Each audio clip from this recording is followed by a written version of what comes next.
قل إن كنتم تحبون الله فاتبعوني يحببكم الله ويغفر لكم ذنوبكم والله غفور رحيم মহান আল্লাহ পাক রব্বুল আলামিন তার হাবিবকে ডাক দিয়ে বলেন, ও আমার হাবিব, আপনি দুনিয়াবাসীকে জানায় দেন, আপনার উম্মতদেরকে এই কথাটা সুস্পষ্টভাবে জানায় দেন, তোমরা যদি মহান আল্লাহ পাক রব্বুল আলামিনকে ভালোবাসো, ভালোবাসার দাবি করে থাকো এবং তোমাদের এই দাবি যদি সত্য ও নিখুঁত হয়, তাহলে তোমরা তার প্রমাণ স্বরূপ আমি নবীর আনুগত্য অনুসরণ করো।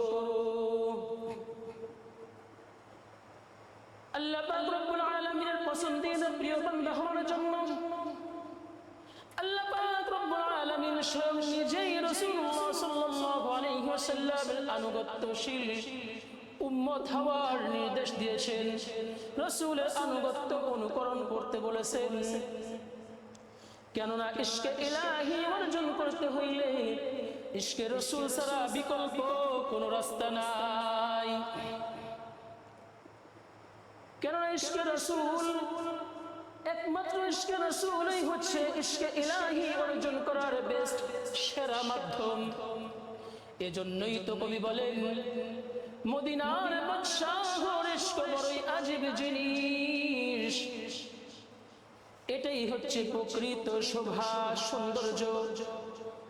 এই শোভাটা যার অন্তর, এই শোভা এই প্রেম দ্বারা নির্মিত, ওই ব্যক্তি দুনিয়ার মধ্যে থাকুক বা পরকালে মৃত্যুবরণ করে চলে যাক, উভয়টাই তার জন্য হচ্ছে সার্থক, অর্থাৎ ওই ব্যক্তি হচ্ছে সফল কাম। বলুন না সুবহানাল্লাহ। এর জন্যই কবি বলেন, মৌতু কাসিন কুল্লু নাসিন শারিবু কবরু বাইতিন কুল্লু নাসিন দাখিলু।